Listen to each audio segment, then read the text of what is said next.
यानंतर मी बीजी काकांना विनंती करतो, बीजी काका आपलं 2 मिनिटांमध्ये मनोगत व्यक्त करा.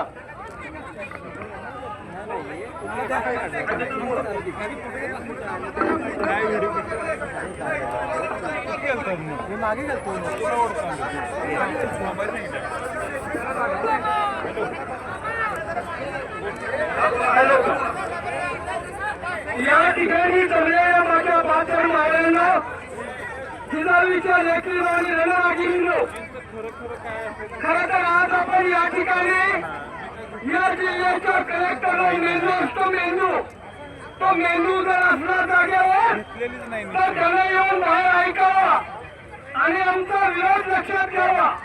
सांगली जिल्हा ही क्रांतिकारकांची भूमी आहे, ही लढणाऱ्यांची भूमी आहे, जी बापूंची भूमी आहे.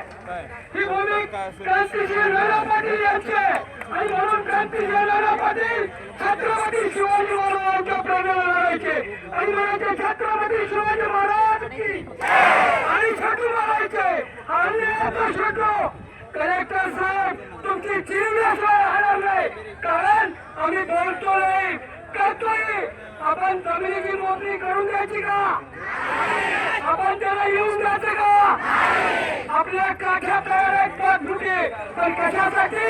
आमच्या काठ्या साप इच्छू खेचायसाठी, आमच्या काठ्या साप इच्छू खेचायसाठी.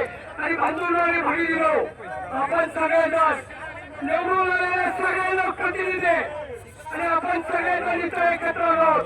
त्यांचा विधिमंडळात 5वी बहुमत असेल, पण इथं रस्त्यावरचं बहुमत जनतेचं आहे. ही शहीदांना सांडलेली रक्त सांडलेली क्रांतीभूमी आहे. कलेक्टर साहेब, तुम्हाला हिंदी येत असेल, मराठी कमी समजत असेल, पण या जिल्ह्याचा इतिहास जाणून घ्या. या जिल्ह्यामध्ये इंग्रज